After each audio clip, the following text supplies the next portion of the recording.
posterior wall of the body, you know, the lateral and anterior wall have been removed. So you can see the posterior wall of the body from the anterior view. So here is the brain at the top. This is the brain stem. Down here within the vertebral column, we have spinal cord. This is the spinal cord. On either side of the vertebral column, we have sympathetic chain or sympathetic trunk, which extends from the base of the skull to the base of the pelvis here. You can see. So it's really, really long. Yeah, the same length of the vertebral column.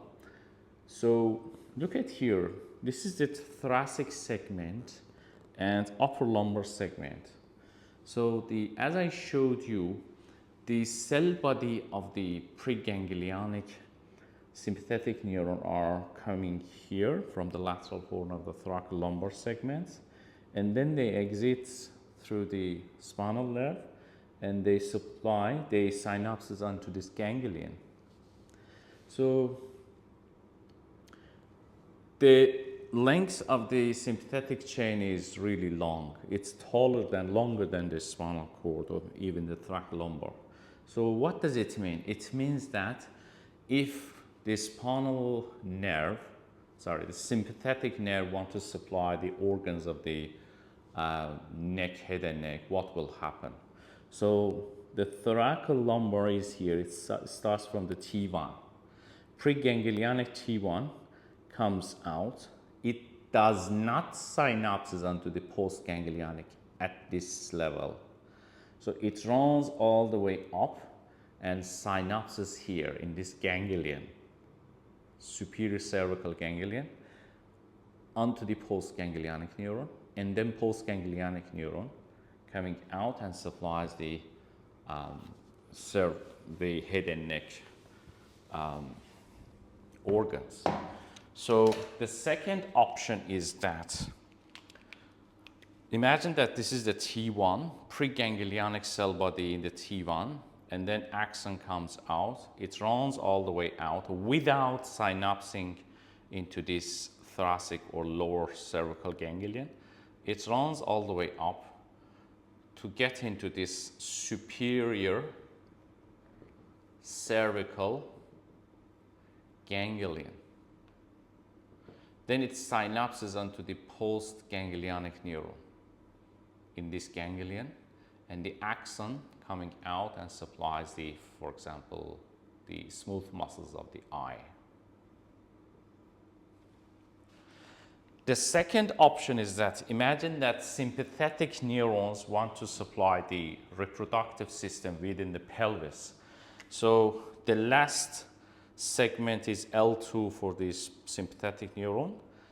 The preganglionic L2 is here, the axon coming out, and it reaches into this sympathetic trunk, runs all the way down to, for example, synapses onto the postganglionic neuron cell body here in the sacral ganglion, and then postganglionic axon exiting and supplying, for example, the smooth muscles of the uterus or bladder, etc. So there are three options for the preganglionic sympathetic neurons. If they want to supply the organs within the thorax like heart and lung, they synapses onto the postganglionic at the same level ganglion, and then postganglionic exiting the sympathetic chain and supplies the heart and lung, for example. If they want to supply the head and neck structures, they need to go upstairs and synapses onto the postganglionic, the superior cervical ganglion, and then it supplies the head and neck organs. And the third one is that it runs all the way down through the sympathetic chain to get into the appropriate sacral ganglion and synapses onto the postganglionic neuron, and postganglionic supplies the other organs there. So the last option is that sometimes postganglionic neurons coming out of the spinal cord, and they do not synapses onto these ganglions without synapsing, they're crossing the sympathetic chain to get into the prevertebral ganglion. What is prevertebral ganglion?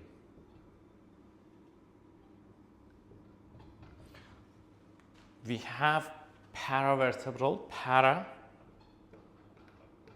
paravertebral. So you know the sympathetic ganglion, other name is a paravertebral. Para means beside because it's beside the vertebra or next to the vertebra. Pre means at the front. It lies on the abdominal aorta at the front of the vertebra.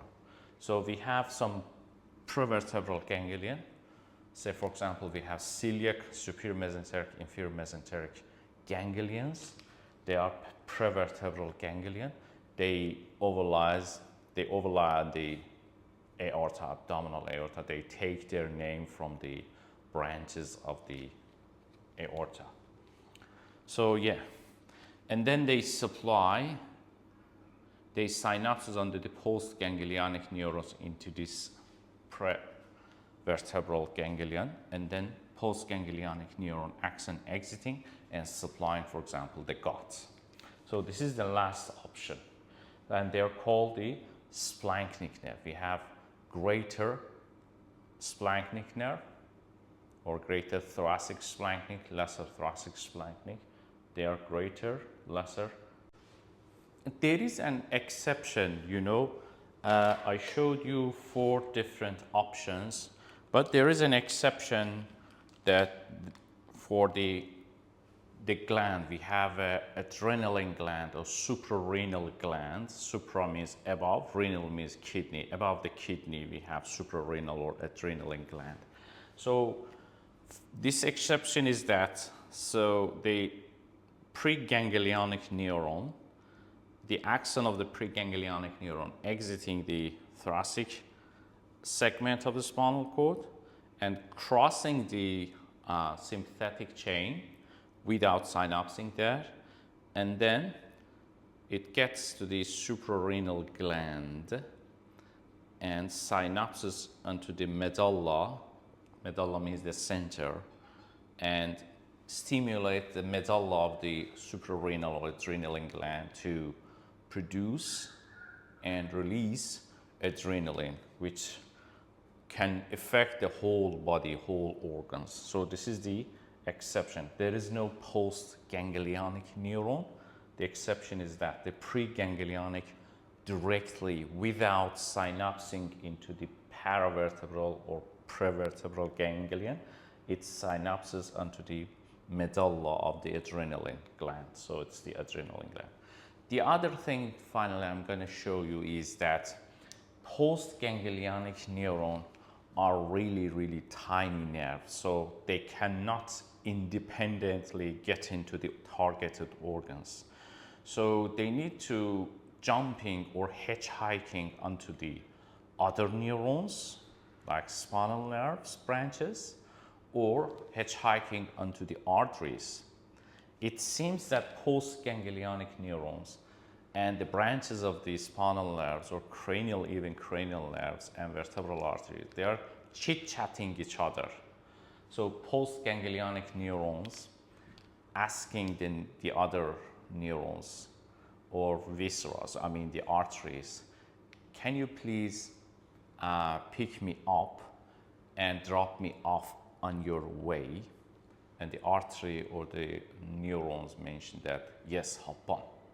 So for example, postganglionic neuron, if they want to go up and supply the eyes, they are hitchhiking onto the carotid artery, common carotid, and then internal carotid artery, and then it's hitchhiking onto the ophthalmic artery to get into the eyeball. Or sometimes they are, you see here, they are coming out of the, if you look at closely, they are coming out of the sympathetic ganglion and jumping onto the spinal nerve. So in this case, the spinal nerve is the intercostal nerve. and to get into the targeted organs. So there are two options. The second option is hitchhiking onto the neurons. Thank you so much.